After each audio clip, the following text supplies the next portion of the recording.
வணக்கம். ஸ்ரீதரன் இன்ஸ்பிரேஷன் என்ஜிஓவில் இருக்குது. நம்ம வந்து இப்போது வர்மம் அப்படி சார்ந்த விஷயங்கள் நம்ம பார்த்துட்டு இருக்கோம். நம்ம இங்கே ஆசான் இருக்கார் குமரவேலையா. நம்ம இந்த சீரீஸ் ஆரம்பிக்கிறதுக்கு முன்னாடி வர்மம்னா என்ன, அது நம்மளுடைய முன்னோர்களோட நமக்கு சொல்லிக் கொடுத்த பாடம், அதில் என்னென்ன வகை அந்த மாதிரி விஷயங்கள் நம்ம பேசிக்காக தெரிஞ்சுக்கிட்டோம் அப்படின்னாக்கா அதுக்கப்புறமா நம்ம உள்ளே போயிட்டு ஒரு வர்மத்தை பற்றி படிக்கும்போது நம்ம அது ரொம்ப உகந்ததாக இருக்கும் அப்படிங்கிறது எண்ணம். அதனால் ஒரு பேசிக்காக சில கொஷின்ஸ் இருக்குது. அந்த கொஷினை அவரோட கேட்டு நம்ம தெரிஞ்சுக்கலாம். வாங்க நிகழ்ச்சிக்குள்ளே போகலாம். வணக்கம். நம்மளோட முதல் கேள்வி, வர்மம்னா என்ன? வர்மம் அப்படிங்கிறது அப்படின்னா என்னென்னு பார்த்தீங்கன்னா, இப்போது நம்மளுடைய இரத்த ஓட்ட பாதை அப்படின்னு சொல்கிறோம். அதில் வந்து 72,000 நரம்புகளுக்குள்ள இரத்த ஓட்டம் வந்து சீராக போயிட்டுருக்கு. அதை வந்து இருதயத்தினுடைய சுருங்கி விளையும் காரணத்தினால உடம்பு முழுவதும் நல்ல ரத்தம் கெட்ட ரத்தம், அதாவது பிராணசக்தியை எடுத்துக்கிட்டு போவது, பிராணன் இல்லாத ரத்தத்தையும் எடுத்துக்கிட்டு போகிறது, இப்படி ரெண்டு பகுதியாக வேலை நடந்துக்கிட்டு. அது மாதிரி இந்த வர்மம் அப்படிங்கிறது பார்த்திங்கன்னா இந்த பிராண ஓட்ட பாதை. பிராண ஓட்டம் வந்து உடல் முழுவதும் இந்த ரத்தத்தோடு கலந்து உடல் முழுவதும் பயணம் செய்கிறது. அதில் வந்து பார்த்திங்க அப்படின்னா 72,000 நரம்புகள்னு சொல்லும்போது இந்த நுண் நரம்புகள், பொடி நரம்புகள், முடி போன்ற இருக்கக்கூடிய கண்ணில் உள்ள இருக்கக்கூடிய நரம்புகள், அது மாதிரி நுண் நரம்புகளுக்குள்ளெல்லாம் பிராண ஓட்டம் எல்லா இடத்துக்குள்ளையும் பிராண ஓட்டம் போகுது அப்படிங்கிறது. இந்த பிராண ஓட்டம் போகுது அப்படிங்கிறதுல வந்து இப்போ வந்து ஒரு டியூப்பில் தண்ணி வந்துக்கிட்டே இருக்குது. அந்த டியூப்பில் தண்ணி வந்துகிட்டே இருக்கும்போது அந்த டியூப் கொஞ்சம் பிறண்டுருச்சுன்னு வச்சுக்கோங்களேன். அந்த டியூப் பிறண்டுச்சு அப்படின்னா தண்ணி அங்கிட்டும் போகாமல் இங்கிட்டும் போகாமல் அப்படியே வந்து இடையில வந்து நின்றுது. அப்படி நின்றுரும்பொழுது அந்த நின்ன இடத்துல வந்து என்ன ஆகுதுன்னா அதெல்லாம் வலின்னு சொல்கிறோம். அதுபோல் ஒரு பிறழ்வு அந்த சிறிய பிராண ஓட்ட பகுதியில், பெரிய பிராண ஓட்ட பகுதியில் ஏற்படக்கூடிய தடை, அந்த தடையினால் வந்து என்ன ஆகுது அப்படின்னா வலி ஆகுது. இந்த வலி வந்து ஒரு அளவுக்கு மேலே அதிகமாகி நோயாக மாறுகிறது. ஒரு சீக்கிரமாக அது சரியாயிடுச்சு அப்படின்னா சர்க்குலேஷன் வந்து கரெக்டாக வந்துடுது. ஒரு குறிப்பிட்ட பகுதியில் சர்க்குலேஷன் போகிறது ரொம்ப குறைஞ்சிக்கிட்டே இருக்கும்போது அந்த பகுதியை தொய்வடைய ஆரம்பிச்சு. இப்போ வந்து ஒரு குறிப்பிட்ட பகுதிக்கு தண்ணியே வரல அப்படின்னா அந்த பகுதியை வறட்சி அடைகிற மாதிரி நம்ம உடலின் ஒரு பகுதியில் வந்து பிராண ஓட்டம் வந்து சரியாக போகலை அப்படிங்கும்போது அந்த பகுதி வந்து தளர்வடைய ஆரம்பிச்சிடும். உதாரணத்துக்கு சில பேருக்கு வந்து பாதம் வந்து தளர்வாயிடுது, அதனால் அவங்களுக்கு பாதம் இறுகி போயிடுது. பாதத்தில் இப்போ பாதத்தை பற்றி நம்ம பேசியிருந்தோம். பாதத்தில் வந்து இறுக்கமாக்குறதுனால குதிங்கால் எலும்பு வந்து இறுகிடுது, பாதம் வந்து இறுகிடுது. இதெல்லாம் வந்து பார்த்திங்கன்னா அது வந்து பிராண ஓட்டம், பிராணசக்தி வரக்கூடிய வேகம் வந்து குறைஞ்சி ஒரு அளவுக்கு மேலே அந்த பிராண ஓட்டம் வர்றது ரொம்ப குறையிறதுனால தான் வந்து என்ன ஆகுதுன்னா பாதம் நடக்க முடியாமல் போகுது. அது மாதிரி கைகளில் வரக்கூடிய இறுக்கம், கழுத்து முடிச்சில் வரக்கூடிய இறுக்கம், இந்த மாதிரி இருக்கிற எல்லாத்துக்குமே பிராண ஓட்டத்தில் வரக்கூடிய தடைகள் தான். இப்போ இந்த பிராண ஓட்டத்தை பற்றி முழுக்க சொல்கிறது தான் வந்து வர்மம். இதை வந்து வர்மம் அப்படின்னு சொல்லும் பொழுது வேகம் அப்படின்னு சொல்லுவோம். அதாவது நம்ம வந்து அந்த ஸ்பாட்டில் போயிட்டு சரி பண்ணுறது, ஆப்ரேஷன் பண்ணுறதுன்னு சொல்கிறாங்க இல்லையா நவீன மருத்துவத்தில். வந்து ஹார்ட்டில் பிளாக் இருக்குது அப்படின்னு சொல்லும்பொழுது அதை வந்து ஆன்ஜியோ மூலமாக ஒரு சில பிளாக்ஸ் எல்லாம் வந்து ரிமூவ் பண்ணலாம், அப்புறம் வந்து பைபாஸ் பண்ணி அந்த பிளாக்ஸ் எல்லாம் ரிமூவ் பண்ணலாம் அப்படிங்கிறது. அது வந்து ஒரு நேரடியாக அந்த ஸ்பாட்டில் போய் ரிலீஸ் பண்ணும்போது அந்த அடைப்புகள்லாம் வேகமாக நீக்கப்படுகிறது. அதனால் இருதய அடைப்புகள் நீங்கிவிட்டது அப்படின்னு ஒரு திருப்தி கிடைக்கிற மாதிரி நம்ம வந்து வர்ம சிகிச்சையில் பிராண ஓட்ட பாதைகளில் ஏற்படக்கூடிய அடைப்பை போக்குவதற்கு பிராணசக்தியே பயன்படுத்தணும். அப்போ அந்த பிராணசக்தி போய் என்ன பண்ணுது அப்படின்னா பிறண்டிருக்கக்கூடிய அந்த பாதைகளை சரி செய்வது, அங்கே இருக்கக்கூடிய தொய்வையெல்லாம் சரி செய்வதற்கு அந்த பிராண ஓட்டம் வந்து சரியாக வந்து மாறுறதுக்கெல்லாம் அந்த பிராண ஓட்ட பாதைகள் வந்து உதவுது. இதை வந்து நமக்கு வந்து வர்ம புள்ளிகள் அப்படின்னு சொல்லிட்டு அந்த பாதையை வந்து ஒவ்வொரு இடம், இப்போ நம்ம வந்து ஒவ்வொரு தெருவுக்கும் இந்த இது வந்து கோயிலை வந்து இது வந்து பிள்ளையார் கோயில் தெரு, அந்த முக்கில் வந்து பிள்ளையார் கோயில் இருக்கும். இது வந்து ஒரு கார்டன் இருக்குது, இந்த தெரு இந்த கார்டன் இருக்கும் அப்படிங்கிற மாதிரி ஒரு அடையாளப்படுத்துவது கூட நம்ம உடம்புல வந்து பல்வேறு விதமான வர்மப்புள்ளிகள் இருக்கும்போது அந்த வர்மப்புள்ளிகள் இந்தந்த செயல்களை செய்கின்றன அப்படிங்கிற அந்த செயல்களை பொறுத்து இந்த வர்மப்புள்ளிகளுக்கு ஒரு பெயர் வைக்கிறாங்க. இதை தான் வந்து நம்ம வர்மப்புள்ளிகள் அப்படின்னு பார்க்கணும். அப்படி வர்மம்னு வரும்பொழுது இப்போ வந்து அதை படுவர்மம் தொடுவர்மம் அப்படின்ற 2 பிரிவுகளாக பிரித்து இந்த படுவர்மம் அப்படிங்கிறது வந்து மிகவும் அதிகமான சக்திகளை உட்கொண்டது அப்படிங்கிறதும், இந்த தொடுவர்மம் அப்படிங்கிறது இந்த நுண் நரம்புகளுக்குள்ளே போகக்கூடிய சர்க்குலேஷன் பாயிண்ட்ஸ் எல்லாம் உட்கொண்டது அப்படிங்கிற மாதிரிலாம் விவரிக்கப்பட்டு வர்ம நூல்களும் வர்ம ஆசான்களும் பல முறை நமக்கு வந்து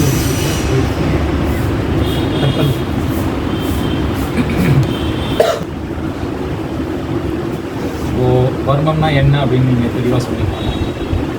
வர்மத்தில் எத்தனை வகைகள் வகைன்னு பார்க்கும்போது அடிவர்மம், படுவர்மம், தொடுவர்மம், நோக்குவர்மம் இப்படி 4 வகைகள் சொல்கிறாங்க.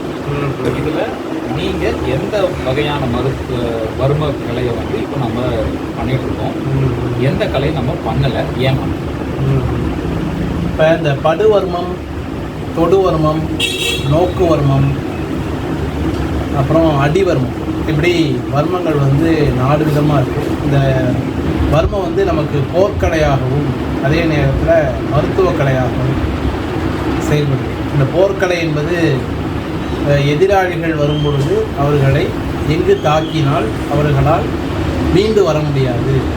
அப்படி என்றால் ஒரு படையையே வந்து நாம் ஒரு மணி நேரத்திற்கு ஒரு படையையே என்ன செய்யணும்.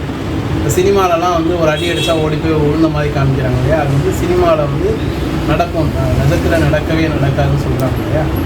அப்போ அந்த நிஜத்தில் நடக்கணும் அப்படின்னா அது வந்து வர்ம புள்ளிகளில் தாக்குதல் செய்யும்போது அது போன்ற ஒரு அழிவை உண்டாக்க முடியும்.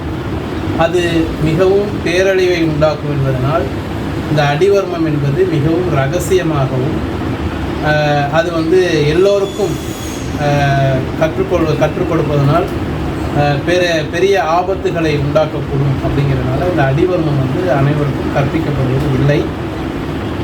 ஒரு சிலருக்கு தெரிந்தாலும் அதை வந்து அடிவர்மத்தை வந்து எல்லாருக்கும் சொல்லித்தரதுனால சமுதாயத்தில் ஒரு பேரழிவு என்பது ஏற்படுவதற்கான வாய்ப்புகள் இருக்காங்க. அதனால் அடிவர்மங்கள் பெரும்பாலும் நம்ம வந்து அடிவர்மத்தை பற்றிய கருத்துக்களோ எந்த ஒரு விமர்சனமோ வந்து செய்யப்படாது. அடுத்து நம்ம பார்க்கக்கூடிய வர்மம் வந்து இந்த படுவர்மம், தொடுவர்மம் அப்படின்னு சொல்லக்கூடிய இந்த 2 வர்மங்கள். இந்த படுவர்மம், தொடுவர்மம் அப்படின்னு சொல்லும்போது தொடுவர்மம் என்பது நுண் நரம்புகளுக்குள்ளே இருக்கக்கூடிய பாதிப்புகள் எல்லாம் போக்குவது. படுவர்மம் என்பது நம்ம உடம்புக்குள்ளே வந்து பிராணசக்தியை வேகமாக கொண்டு வந்து குணப்படுத்துவதற்கு உதவக்கூடியது. ஒரு ஃபிக்ஸ் வருதுன்னா கூட இந்த படுவர்மத்தை வந்து நம்ம கொடுக்கும்போது இமீடியட்டாக படுவர்மத்தை அழுத்தம் கொடுக்கறதுனால ஃபிக்ஸ் வந்து என்ன செய்யும், ஸ்டாப் ஆகிடும். நரம்புகளுக்குள்ளே அந்த பாதிப்புகள்லாம் இல்லாமல் ஸ்டாப் ஆகிடும். ஸோ அந்த மாதிரி வேகமாக ஸ்ட்ரோக்கு, ஃபிக்ஸு இந்த மாதிரியான காலகட்டங்களில் அவங்களை குணப்படுத்துவதற்கு படுவர்மம் மிகவும் உதவியாக இருக்கும். அது மட்டும் இல்லாமல் உடம்புல வரக்கூடிய பல்வேறு பிரச்சனைகள், வலி, நரம்பு சுருள், நரம்பு முடிச்சு, கட்டி, இது போன்ற பல பாதிப்புகளை போக்குவதற்கு தொடுவர்மமும் நமக்கு வந்து உதவியாக இருக்கும். இது இல்லாமல் இந்த நோக்குவர்மம் அப்படின்னு ஒன்று இருக்குது. அந்த நோக்குவர்மம் என்பது நம்முடைய கண்களின் மூலமாக ஆற்றலை செலுத்தி எதிராளிகளை தாக்குவது அப்படின்னு அதுலேயும் ஒரு போர்க்கலை இருக்குது. நம் கண்களின் மூலமாக ஆற்றலை செலுத்தி நோயாளிகளை குணப்படுத்துவது அப்படின்னு அதுலேயும் ஒரு மருத்துவ கலையும் இருக்குது.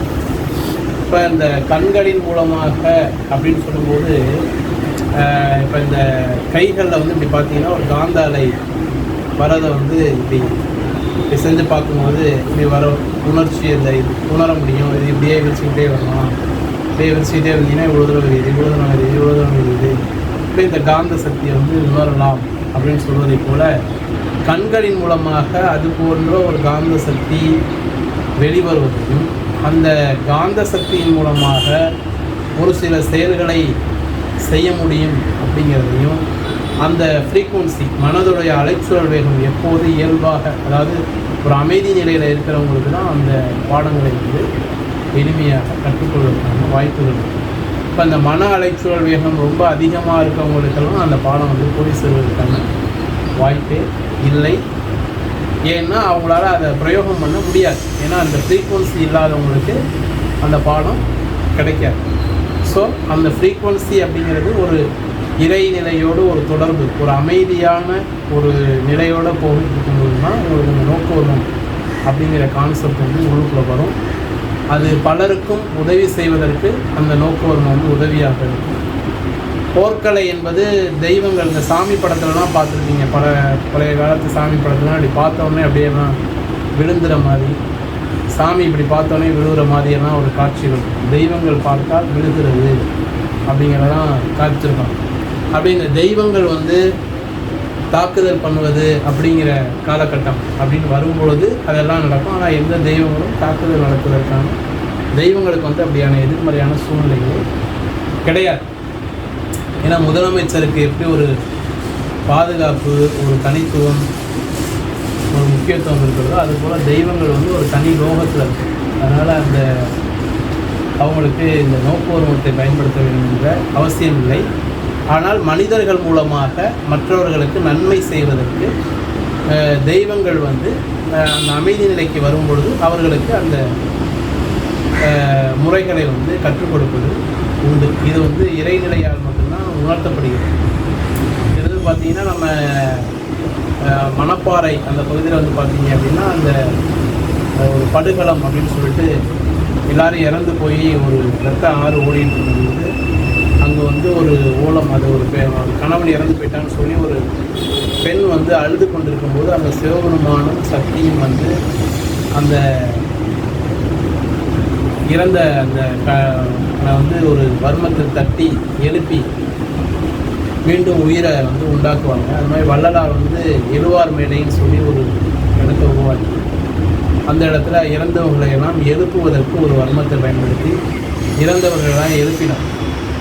இப்போ இது போன்ற காரியங்கள் எல்லாம் தெய்வ அனுகூலம் இருக்கும்போது தான் சாத்தியமே தவிர தெய்வ அனுகூலம் இல்லாதவர்களால் சாத்தியம் செய்வதற்கு வாய்ப்பில்லை. ஆனால் நோக்குவர்மமோ அடுத்து இந்த இறந்தவர்களை எழுப்புவது இது போன்ற செயல்களோ இதெல்லாம் வந்து தெய்வ அனுகூலம் படைத்தவர்களால் அந்த நிலையில் இருப்பவர்களால் தான் முடியும்.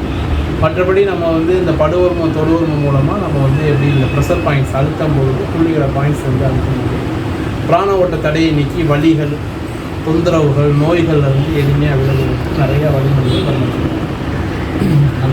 இப்போ இந்த 2 வெரைட்டி சொன்னீங்க, இந்த படுவர்மம் தொடுவர்மம். இப்போ எனக்கு இங்கே சொல்லியிருக்கீங்க இந்த 4 விரல் தள்ளி இந்த ஒரு வர்ம புள்ளி இருக்குது அப்படின்னு. இப்போ இந்த புள்ளியை ப்ரெஷர் பாயிண்ட் நம்ம கொடுக்குறோம். இது வந்து படுவர்மத்துலையும் தொடுவர்மத்துலையும் என்ன வித்தியாசம், எப்படி இதை வந்து ஆக்டிவ்? அதாவது படுவர்மம் அப்படிங்கிறது ஒரு 12 விதமான வர்மங்கள் வந்து நிர்ணயிக்கப்பட்டிருக்கு. அந்த 12 வர்மங்களுக்கும் ஒவ்வொரு வர்மத்துக்கும் ஒரு 8 பிரான்ச் அப்படிங்கிறப்போ 12 வந்து 96 வந்து இப்போ 96 வர்மம் தொடுவர்மம், அதோட ஒரு 12 படுவர்மம் சேர்த்து 108 வர்மங்கள் அப்படிங்கிற மாதிரி. அது இல்லாமல் எண்ணிலடங்காத வர்மங்கள் எவ்வளவோ இருக்குது. அதனால ஒரு 108 வர்மங்கள் அப்படிங்கிற. இப்போ நட்சத்திரங்கள் வந்து எவ்வளவோ இருந்தாலும் ஒரு 27 நட்சத்திரங்கள் அப்படின்னு சொல்லி வரையறுத்து சொல்லப்படுகிறது. அதுபோல் எண்ணிலடங்காத வர்மங்கள் இருந்தாலும் ஒரு 108 வர்மங்கள் அப்படின்னு சொல்லி. ஓகே, இப்போ இந்த 12 வர்மம் அப்படிங்கிறது ஒவ்வொன்றுக்கும் 8 பிரான்ச்சஸ். ஒவ்வொரு வர்மத்துக்கும் இப்போ சிலர்த காலம் அப்படிங்கிறது ஒரு வர்மம், இது வந்து ஒரு படுவர்மம். இதுக்கு ஒரு 8 விதமான துணை வர்மங்கள். அது மாதிரி நோக்கு நட்சத்திர காலம்ன்றது வர்மம், இதுக்கு ஒரு 8 விதமான துணை வர்மம். இப்படி ஒவ்வொரு படுவர்மத்துக்கும் துணை வர்மங்கள் அப்படிங்கிறது. இப்போ இந்த படுவர்மம் அப்படிங்கிறது உடம்பில் ஒரு பக்கம் இருக்கிறது அப்படிங்கிறது, 2 பக்கமும் அப்படி இருக்கிறது இருக்குது. இந்த தொடுவர்மம் அப்படிங்கிறது இந்த படுவர்மத்தை சார்ந்து இப்படி வரக்கூடிய வர்மங்கள். ஆக எல்லாமே பார்த்தீங்க அப்படின்னா ஒரு பெரிய இது வந்து அப்படியே ஒரு பிரான்ச்சஸ்ஸு, அது வந்து பிரான்ச்சஸ்ஸு அப்படிங்கிற மாதிரி தான் இருக்கும். அதனால் எல்லாமே நம்ம தெரிஞ்சுக்கிட்டு எல்லாத்தையுமே பயன்படுத்துறது அப்படிங்கிறது தான் மிகவும் முக்கியமானது. இப்போ இது வந்து ஒரு மரம் கிளை அப்புறம் இலை அப்படின்னு வர மாதிரி ஒரு பிரான்ச். ஆமாம் ஆமாம். சரி, இந்த வர்மத்தை யார் எல்லாம் கற்றுக்கலாம்? வர்மத்தை நம்ம தமிழ் எழுத படிக்க தெரிந்த அனைவருமே வந்து தெரிந்து வைத்துக் கொள்வது நல்லது. ஏனென்றால் இது ஒரு மருந்தில்லாத மருத்துவ முறை. நம்முடைய பிராண சக்தியை பயன்படுத்தி நம்முடைய பிராண ஓட்ட தடையில் இருக்கக்கூடிய பாதிப்பு வந்து நாமே அகற்றிக்கொள்வதற்கு இதை சார்ந்த ஒரு அறிவு நுட்பத்தை புரிதலோடு இருப்பது வந்து சால சிறந்தது. அதனால் எல்லாருமே ஒரு எழுத படிக்க தெரிந்த ஒரு புரிந்துணர்வு, அதாவது ஒரு 20-21 வயசை தாண்டி ஓரளவுக்கு நல்ல ஒரு புரிதல் உள்ள யாராக இருந்தாலும் இந்த வர்மத்தை வந்து புரிந்து அதை பயன்படுத்தி. சரி, இப்போ வர்மத்துக்கும் நம்மளுடைய பாரம்பரியமாக இன்னொரு மருத்துவம் சித்த வைத்தியம், ஆயுர்வேதம், ஹோமியோபதி, இந்த மாதிரி பல வகைகள் சொன்னாங்க. அதுக்கும் இதுக்கு என்ன? இப்போ அதில் அது மற்ற எல்லாத்துலேயுமே வந்து மருத்துவம், மருந்து அப்படிங்கிற ஒரு விஷயம் கடைபிடிக்கிறாங்க. இந்த இடத்துல மருந்துங்கிறது கிடையாது, நம்மளே செல்ஃபாக கூட நம்ம பண்ண முடியும். அப்போது அப்படி பார்க்கும்போது வர்மம் அப்படிங்கிறது ரொம்ப ஸ்பெஷல்.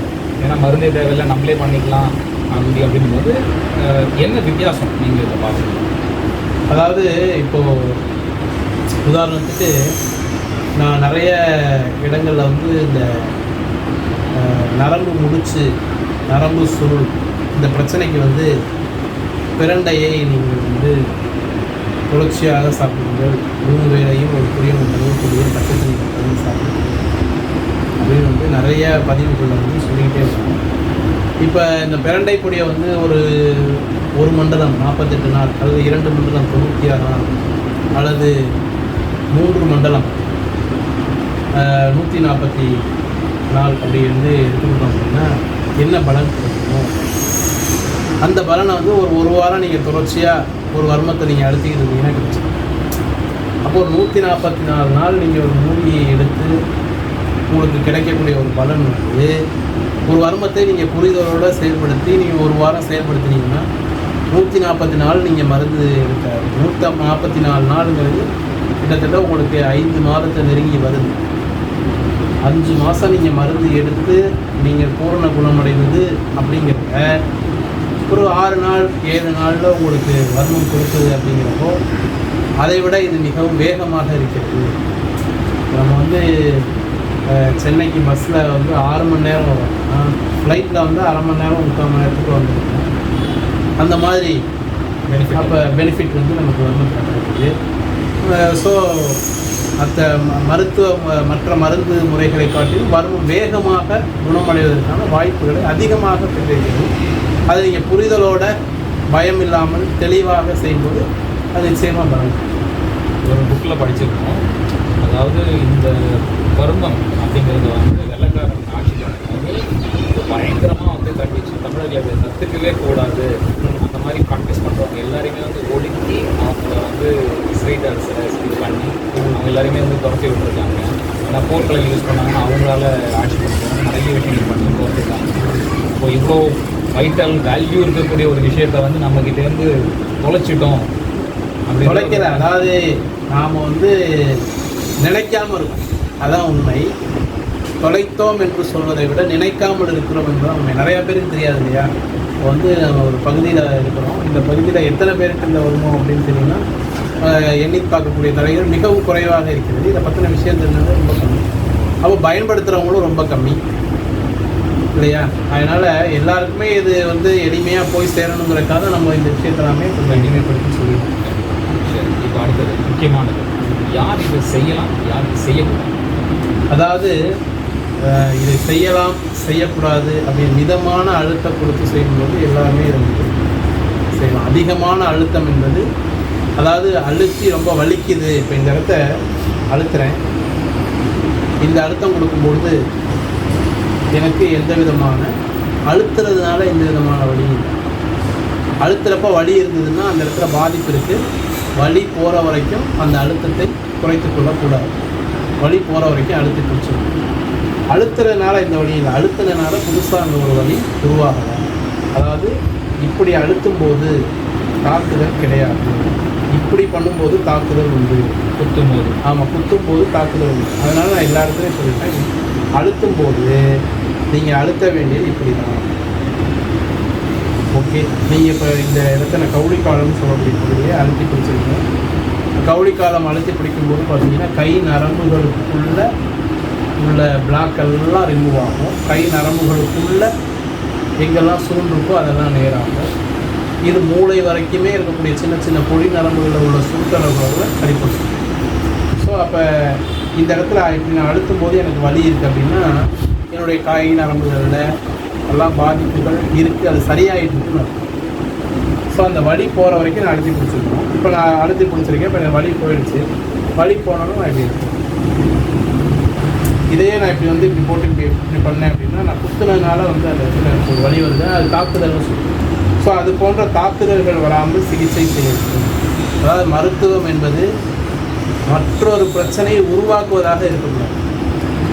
தீர்க்க முடியுதோ தீர்க்க முடியலையோ, குணமாகுது குணமாகுது, அது பரவாயில்லை. குணமாகாவிட்டாலும் காயப்படாமல் இருக்குது, புதுசாக இன்னொரு பிரச்சனை வந்து வராமல் இருக்குது. ஸோ அதனால் நம்ம வந்து என்ன சொல்கிறோம் அப்படின்னா, நம்ம அழுத்துமுறைகள்லேயே இது போன்ற அழுத்துமுறைகள் தான் நம்ம வந்து என்ன செய்யணும், பயன்படுத்தணும். இப்படி அழுத்துமுறைகளை பயன்படுத்தும் பொழுது, அதாவது ஒரு 18, 19, 20, அதாவது கொஞ்சம் இந்த உலக விஷயங்களை புரிதல் அப்படிங்கிற அந்த வந்தவங்க எல்லாமே இந்த அழுத்தம் கொடுத்து எந்த பகுதியில் செய்தாலும் அதனால் எந்த பாதிப்பும் வருவதற்கான வாய்ப்பு. அடுத்தது குழந்தைகளுக்கு இது பண்ணலாம். குழந்தைகளுக்கு இதை வந்து பண்ணலாமா அப்படின்னு சொல்லும்போது, இப்போ குழந்தைங்களுக்கு வந்து இயற்கையாகவே உடம்பு வந்து ஃப்ளெக்சிபிலிட்டி, அந்த ஃப்ளெக்சிபிலிட்டி வந்து அதிகமாக இருக்குது. அதனால் அதிகமாக வர்ம சிகிச்சை தேவைப்படாது. சில குழந்தைகள் வாத உடம்பாக இருக்கும், அந்த குழந்தைகளுக்கு தேவைப்பட வாய்ப்பு. இப்போ அந்த ஸ்பெஷல் சைல்டு இந்த மாதிரியான குழந்தைகள்லாம் வந்து பார்த்திங்கன்னா ரொம்ப கால் பாதம்லாம் வந்து இறுக்கமாக இருக்கும், ஒரு சில இடங்களுக்கு சர்க்குலேஷன் இல்லாமல் சுருங்கி போயிருக்கும். அந்த மாதிரி குழந்தைங்களுக்கு மிதமான அழுத்தம் கொடுத்து வர்ம சிகிச்சை செய்யணும். இப்போ சில குழந்தைங்களுக்கு வந்து ரெகுலராக பார்த்திங்கன்னா ஜுரம் அடிக்கடிக்கு வர்றது, கோல்டு வர்றது, அந்த மாதிரி சமயத்துக்கு பண்ணலாம். அதாவது ஜுரம் அப்படிங்கிறப்ப காய்ச்சல், வெப்பம் அதிகமாக இருக்குது, சளி அதிகமாக இருக்குது அப்படிங்கிறப்போ, இப்போ வந்து சளியை குறைக்கிறதுக்குமே இப்போ வந்து நமக்கு அடப்ப காலம், அத்திசுருத்தி காலம் அப்படிங்கிற மாதிரியான வர்மம். இப்போ அடப்ப காலம் அப்படிங்கிறது இன்னொரு நுரையீரல் அப்படின்னு சொல்லக்கூடிய, நுரையீரலை ஸ்ட்ரென்தன் பண்ணால் நுரையீரல் என்ன பண்ணுது, தேவையில்லாத சளியெல்லாம் வெளியே போகும். நம்ம உடம்புல வந்து கால்சியம், சுண்ணாம்பு சத்து அதிகமாகிடுச்சுன்னா கழிவுகள்லாம் வெளியே போகும். இப்போ கழிவுகள் அப்படிங்கிறது தான் நம்ம வந்து சளியும் அப்படின்னு சொல்லுவோம். அப்போ அந்த கழிவுகளில் வரக்கூடிய கிருமிகள்னால காய்ச்சல் அப்படிங்கிற ஒரு கழிவு தேவை. அப்போ நம்ம அடப்ப காலம், அத்திசுருக்கி காலம் இந்த மாதிரியான வர்மங்களை பயன்படுத்தும் போது அவங்களுக்கு வந்து இந்த சளி அப்படிங்கிறது இல்லாமல் போகும். அதுக்கு ஒரு துணையாக நம்ம வந்து ஒரு காரமுள்ள ஒரு எண்ணெய், அதாவது ஒரு புதினாவோ ஓமவல்லி இலையோ துளசி இலையோ நம்ம வந்து ஒரு 10 மில்லி 25 மில்லி நல்லெண்ணெய் அல்லது தேங்காய் காய்ச்சி அதை வந்து நம்ம வந்து அப்ளை பண்ணிக்கணும். இதை வந்து நம்ம காய்ச்சினதை வந்து தைலம் அப்படின்னு சொல்லுவோம். அதாவது தைலம் அப்படிங்கிறது எண்ணெய் தான் அப்படிங்கிறது உண்மை. அதை வந்து தைலம் அப்படின்னு நம்ம சொல்லிடுறோம். ஏதாவது ஒரு மூலிகைகளை சேர்க்கும்போது அது ஒரு தைலம், புதினா தைலம், ஓமவல்லி தைலம் அப்படின்னு சொல்லுவோம். அந்தந்த இலைகளை துளசி தைலம், ஆனால் ஒரு காரமுள்ள மூலிகை சேர்த்து கதகதை போக, இந்த சளிக்கு தகுந்த மாதிரி கதகதை போக அது தளவும் போது அடுக்கும்போது உங்களுக்கு வந்து அந்த சளியில் இருக்க பாதிப்பும் போயிடுது. அதே நேரத்தில் உங்களுக்கு வந்து அந்த என்ன சொல்கிறது, ஜுரமும் கழிவுகள் வெளியேறதுனால ஜுரமும் இல்லாமல் மருத்துவத்தில் நம்ம வர்மம் சொல்லும்போது எனர்ஜி, ஆற்றல் சார்ந்த விஷயம். ஆற்றலோட தடைபடுத்து தான் வந்து இப்போ எனர்ஜி அது அந்த இதில் போல எனக்கு தண்ணியோட டியூப்னு சொல்லுவாங்க. இப்போ சிம்பிளாக நான் என்னோட புரிதலுக்காக சொல்ல, ஒரு electrical line, tube line, current line போயிட்டு ஒரு ஜங்ஷன் பாக்ஸில் இந்த ஜங்ஷன் பாக்ஸ் போயிட்டு போகிற வழியில் அந்த டியூப் கட் ஆகிடுச்சு, ஒயர் கட் ஆகிடுச்சுன்னு சொல்கிறத விட பிரேக்கில் தான் அந்த முறுக்கல்னால போகக்கூடிய அளவு, அதாவது உங்களுக்கு சொல்லணும்னா இவ்வளோ வோல்ட் வர வேண்டிய கரண்ட்டு கம்மியாகுது வோல்டேஜ். ஆமாம், 400 வோல்ட் வர வேண்டிய இடத்துல 40 வோல்ட் வருதுன்னு வச்சுக்கோங்க. அப்போ அந்த ஸ்பீடு எப்படி எதிர்பார்க்க முடியும்? அப்போ ஸ்பீடு இருக்காது. ஸோ அப்போ அந்த ஸ்பீடு வந்து ஒரு நாள் ஸ்பீடு இல்லைன்னா ஓகே, 2 நாள் ஸ்பீடு இல்லைன்னா ஓகே, ஒரு வாரம் ஸ்பீடு இல்லைங்கிறப்போ அந்த இடம் வந்து கொஞ்சம் இருக்க மாட்டேங்குது. அப்போ அதுக்கு பழகிடுது. கொஸ்டின் என்ன, இப்போ சொல்கிறீங்க வோல்டேஜ், இப்போ வந்துட்டு எனர்ஜி கம்மியாக இருக்குது, ப்ராப்ளம் இருக்குது. இப்போது பசி அப்படிங்கிறது பிணி அப்படின்னு நம்ம முன்னோர்கள் சொல்லியிருக்கோம். பசிங்கிறது பிணி அப்படின்னா, இப்போது பசி எடுக்கலை அப்படின்னு சொல்லக்கூடிய ஒரு ஆற்றல் இருக்காங்க, அதிகமாக பசி எடுக்குதுன்னு சொல்லக்கூடிய ஆற்றல் இல்லை. பசி எடுக்கிறேன்னு சொல்லுவாங்க தவிர பசியே எடுக்கிறேன்னு சொல்ல முடியும். சரி, அப்போ இந்த பசி பிணி அப்படிங்கிறது, பிணினா தீர்க்க முடியாது. இப்போ தீர்க்க முடியாதது அப்படின்னா, இப்போ வள்ளலார் வந்து அணையாத அடுப்புன்னு ஒரு பற்ற வச்சுருக்காங்க. அது என்ன அப்படின்னா, அணையாத அடுப்பு நம்ம வயிறு தான் அணையாத அடுப்பு. ஏன் அப்படின்னா, நம்ம வந்து என்ன பண்ணுறோம்னா, காலையில் சாப்பிட்றோம், மதியானம் சாப்பிட்றோம், நைட்டு சாப்பிட்றோம், திரும்பி விடிஞ்சோன்னு காலையில் சாப்பிட்றோம், மதியானம் சாப்பிட்றோம். இப்படி என்ன பண்ணிக்கிட்டே இருக்கோம்னா, நம்ம பிறந்ததுலேருந்து இப்போ வரைக்கும் என்ன பண்ணிக்கிட்டே இருக்கோம், எவ்வளவோ இந்த நெருப்பில் வந்து போட்டுக்கிட்டே இருக்கோம். இருந்தாலும் இந்த அடுப்பு அணையாத அடுப்பாக இருக்கிறது. அதனால் இது வந்து பிணி, தீராத பிணி. என்னென்னா பசிங்கிறது பிணி. அப்போ நம்ம என்ன பண்ணிகிட்டே இருக்கோம், அப்போ உணவு தான் மருந்து. பசியே பிணியாகும், உணவே மருந்தாகும் அப்படின்னு. இப்போ இந்த உணவு தான் மருந்து அப்படிங்கிறதுனா எல்லாருக்கும் அன்னதானம் கொடுக்கணும், யாருமே பசியோடு இருக்கக்கூடாது அப்படிங்கிறது வள்ளலாருடைய கான்செப்ட். சரிங்களா? அதனால் இந்த பசியே இல்லை அப்படிங்கிறது வந்து சளி அதிகமாக இருக்கும் பொழுது பசி இல்லாமல் இருக்கும். தூக்கம் சரியாக இல்லாதவங்களுக்கு சளி அதிகமாக சேரும். அதாவது தூக்கம் ஏன் சளி அதிகமாக சேரும்னா, அது சரியாக தூங்காதவங்களுக்கு வறட்சி அதிகமாகும், உடம்புல வெப்பம் அதிகமாக இருக்கிறதுனால நமக்கு இந்த கோடை காலத்தில் நிறைய தண்ணி குடிக்கிறோம். அதே மாதிரி தூங்கலை அப்படிங்கிறப்போ அதுவும் இந்த உடம்புக்கு வந்து கோடை காலம், அப்போ நிறைய தண்ணி கேட்கும். ஆனால் என்ன பண்ணுவாங்கன்னா, இப்போ தான் ஒரு டிவியில் ஒரு வரும், 2 லிட்டருக்கு மேலே குடிக்காதீங்க, 1.5 லிட்டருக்கு மேலே குடிச்சிடாது அப்படிங்கிற மாதிரிலாம் ஒரு ரொம்ப உங்கள் தாகத்துக்கு ஏற்ற அளவு தண்ணி குடிக்கணும் அப்படிங்கிற கான்செப்ட் வந்து அவங்க வெளியே வந்தாங்க. இன்னொன்று தண்ணியை குடிச்சிட்டு யூரின் போயிட்டு இருக்கணும் அப்படிங்கிற மாதிரி அவங்களுடைய மனசுலேயே வந்து நினைக்கிறதுனால தண்ணி சரியாக குடிக்காதனால சளி தேங்கி, தண்ணி நல்லா வேணுங்கிற அளவு குடித்தாலும் சளி என்ன செய்யும், மூக்கு வழியாக, வாய் வழியாக, வேர்வையில் வேர்த்து வெளியே போகக்கூடிய சளிகள்லாம் இருக்குது. நம்ம யூரின் வழியாக போகும், மோஷன் வழியாக போகும். இப்படி எல்லா வகையிலையும் கண்ணில் பீரையாக, காதில் குறும்பலாக எல்லா வகையிலையும் போகிறதுக்கு நமக்கு வந்து வேணுங்கிற அளவு தண்ணி வேணும். இப்போ தண்ணி இல்லாததுனால சளி தேங்குது. இப்போ சளி தேங்கும் போது என்ன ஆகுதுன்னா, சளி இருக்கிறதுனால பசி உணவு வந்து கொஞ்சம் மந்தமாகுது. இப்படி அதனால் 3 வேளை சாப்பிட்றது 2 வேளையாக 1 வேளையாக அப்படி குறைச்சி சாப்பிடுவாங்க. அளவு கம்மியாக இருக்குமே தவிர பசி சுத்தமாக இல்லாமல் போகாது. சரி, இப்போது வர்மம் நம்ம பேசிகிட்டு இருக்கோம். இப்போ வர்மத்துக்கும் இப்போ ஜென்ரலாக மக்கள் வந்து மசாஜ் நிறைய சென்டர், ரிலாக்ஸேஷன் சொல்லி நிறைய பேர் மசாஜ் பண்ணுறாங்க. அதுக்கும் இந்த வர்மத்துக்கும் என்ன? அதாவது வர்மம் அப்படி தொக்கணம், அது மசாஜுங்கிறது வந்து இங்கிலீஷ் சொல்கிறோம், தமிழில் வந்து தொக்கணம் அப்படின்னு. தொக்கணம் அப்படின்ற வார்த்தைக்கு என்ன பேருன்னா, ரொம்ப அப்படியே வெயிட்டாக இருக்கிறத வந்து அப்படியே வெயிட் இல்லாமல் இருக்கிறதுனா வந்து தொக்கணம். ஓகே, வெயிட்டாக இருக்கிறது அப்படின்னா, இப்போ வந்து கையில் தூக்கும் போது ஒரு குழந்தை வந்து தூக்க முடியாத அளவுக்கு வெயிட்டாக இருக்குது, அதை கொஞ்சம் மசாஜ்லாம் பண்ணதுக்குள்ள தூக்குறதுக்கு ஈஸியாக இருக்கிற மாதிரி. அதாவது என்ன சொல்கிறது, உடம்புல வந்து நீர் அங்கங்கே வெப்பத்தினால தேங்கி இருக்குது. அப்போ இந்த சின்ன சின்ன பொடி நரம்புகள்லாம் சுருங்கி இருக்குது. ஓவர் ஹீட்டில் எப்படி இந்த செடி கொடிகள்லாம் சுருங்கிடுது, அது மாதிரி இந்த பொடி நரம்புகள்லாம் சுருங்குறது. அதனால் வந்து தசைகள் அங்கங்கே நீர் வந்து வெளியே போகாமல் அங்கங்கே அப்படியே நிற்கிறதுனால உடம்பு வந்து கனத்து போயிடும். அப்படி கனத்து போன உடம்பை திரும்பி லேசாக்குறதுக்கு அந்த தொக்கண சிகிச்சை, அந்த மசாஜ் வந்து எண்ணெயை போட்டு தேய்க்கும் பொழுது அந்த சின்ன சின்ன பொடி நரம்புகள் உள்ள அடைப்பெல்லாம் எடுக்கப்படுறதுனால அதனால் கொஞ்சம் உடம்பு வந்து லேசாகும், கனம் வந்து குறையும். அதனால தான் அது பேர் தொக்கணம்னு தெரியுது. அப்போ அந்த தொக்கண சிகிச்சையினால உடம்பு வந்து கொஞ்சம் லேசாகும். இது வந்து தொக்கண சிகிச்சை. வர்ம சிகிச்சை அப்படிங்கிறது வந்து பார்த்திங்க அப்படின்னா, இந்தந்த பகுதியை நம்ம இப்போ வந்து நம்மளே பிட்டி வருவோம், தொடை போட்டு வருவோம், நங்கனாம்பு வருவோம், ஒவ்வொரு பகுதிகளை அடுக்கும்போது என்னென்ன பிரச்சனைகள் தீரும் அப்படிங்கிறத வந்து சொல்லி, ஸோ அந்த பிரச்சனைகளை இவங்களுக்கு இந்த பிரச்சனை இருக்குன்னா இந்த இடத்தெல்லாம் நல்லா அழுத்தி அதன் மூலமாக அவர்களுக்கு தீர்வு கொடுக்கணும் அப்படிங்கிற கான்செப்டை சொல்கிறது வர்ம சிகிச்சை.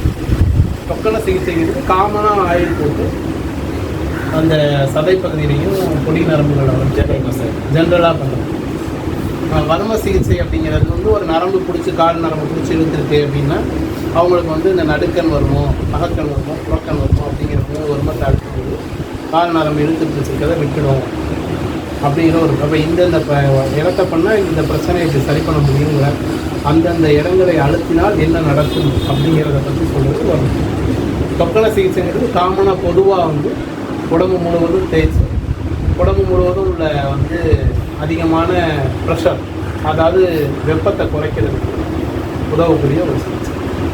இந்த ஃபைனல் கொஸ்டின், ஒரு எமர்ஜென்சி நார்மலாக இன்றைக்கி நமக்கு வந்து எமர்ஜென்சியை எப்படி ஹேண்டில் பண்ணணும், அதில் வர்மத்துக்கு ஆப்ஷன் கொடுக்குறாங்க. ரோட்டில் போகிறாங்க, திடீர்னு மயங்கி விழுந்துட்டாங்க, ஏதோ ஒரு எமர்ஜென்சி வந்துச்சு, அந்த மாதிரி ஒரு ஃபிக்ஸ் நரம்பு தளர்ச்சி ஃபிக்ஸ் வந்து வெட்டு வந்து விழுந்துட்டாங்க அப்படிங்கிறப்போ இப்போ இந்த செவிக்குத்தி காலம் அப்படின்ற வர்மத்தை வந்து நல்லா அழுத்தம் கொடுத்து தைக்கும்போது, அதாவது நல்லா அழுத்தம் கொடுத்து தைக்கும் போதுங்கிறப்போ இந்த அளவுக்கு அழுத்தம் கொடுக்கணும், இந்த அளவு அழுத்தம் கொடுத்து தைக்கணும். ஒரே நேரத்தில் 2 பக்கமும் நல்லா அழுத்தம் கொடுத்து செவிக்குத்தி காலத்தை தேய்க்கும் போது இமீடியட்டாக ஃபிக்ஸ் வந்து நின்றுடும். அது மாதிரி இந்த மூக்கு தன்னுடைய கடைசி பார்த்தீங்கன்னா நல்லா அழுத்தம் ஃபிக்ஸ் வந்து நின்றுடும். அது மாதிரி இந்த கண்ணாடி போடக்கூடிய இந்த பகுதியை நல்லா அழுத்தி கொடுத்தோம் அப்படின்னாக்க ஃபிக்ஸ் வந்து நின்றுடும். ஸோ இப்போ ஒரு ஃபிக்ஸ் வந்த நேரத்தில் ஃபிக்ஸை இமீடியட்டாக நிறுத்துறதுக்கு இது போன்ற பகுதிகளை அழுத்தலாம். அழுத்தி ஃபிக்ஸை வந்து என்ன செய்யலாம், நிறுத்தலாம். இதனால் எந்த பாதிப்பும் இல்லை. இதில் என்ன அப்படின்னா நீங்கள் அழுத்தம் கொடுக்கும்போது நல்லா இங்கே பாருங்கள், எங்கேயுமே தாக்குதல் அப்படிங்கிறது கிடையாது. அதே நேரத்தில் அழுத்தம் அதிகமாகும், உள்ள குத்தலை, அதே நேரத்தில் அழுத்தம் அதிகமாகும். ஓகே, உள்ள குத்தலை தான் என்னது தாக்குதல், உள்ள குத்தலை, அதே நேரத்தில் அழுத்தம் அதிகமாக கொண்டு தேய்க்கும் போது இமீடியட்டாக என்ன சொல்லுங்கள் ஃபிக்ஸு ஸ்டார்ட் ஆகும். அப்போ இது போன்ற ஒரு எமர்ஜென்சி, அந்த மாதிரி ஒரு ஸ்ட்ரோக்கு இந்த மாதிரிலாம் வருது அப்படின்னா நீங்கள் இந்த கைக்குரிய வர்மங்கள்லாம் கையை ஃப்ரீ பண்ணுறது, தலையில் இருக்கக்கூடிய வர்மா பாயிண்ட்ஸ்லாம் அழுத்தி சர்க்குலேஷன் ப்ரானஸை கொண்டு வருது. அதனால் வந்து அவங்களுக்கு வந்து ஒரு ஹாஸ்பிட்டலில் போய் ஒரு ஒரு 6 மணி நேரத்துக்குள்ளே சிகிச்சை பண்ணால் ஸ்ட்ரோக்லாம் ரிலீஃப் பண்ணாங்களே, அந்த ரிலீஃப் வந்து வருது சிகிச்சை சாத்தியம். ரொம்ப நன்றி. நேரில் பார்க்குறாங்க எல்லாருக்குமே ஒரு சின்ன வேண்டுகோள். 108 வகையான வர்ம புள்ளிகள் இருக்குதுன்னு சொல்லியிருக்காங்க. நம்ம இப்போ இந்த சேனலில் வந்து 108 வகையான வர்ம புள்ளிகளை பற்றியும் நம்ம டிஸ்கஸ் பண்ண போகிறோம். கூடவே வந்து இந்த வர்ம புள்ளி எதோடைய தொடர்பு, அதனால் என்னென்ன விஷயங்களுக்கு வந்து நோய்களை வந்து குணப்படுத்தும் அப்படிங்கிற டீட்டெயிலாக அவர் சொல்ல போகிறாரு.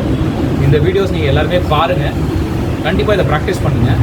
உங்களோட சந்தேகங்களை எங்களை காண்டாக்ட் பண்ணுங்கள். நம்ம இது எல்லாமே முழுக்க ஃப்ரீயாக தான் பண்ணிகிட்ருக்கோம். பர்பஸ் என்ன அப்படின்னா நம்மளுடைய பாரம்பரியம் நம்மளோட அடுத்த தலைமுறைக்கு போய் சேரணும் அப்படிங்கிறது தான் நம்மளுடைய நோக்கம். அதனால் கண்டிப்பாக இதை பாருங்கள், எல்லோரும் ஷேர் பண்ணுங்கள். நன்றி, வணக்கம், ஜெய்.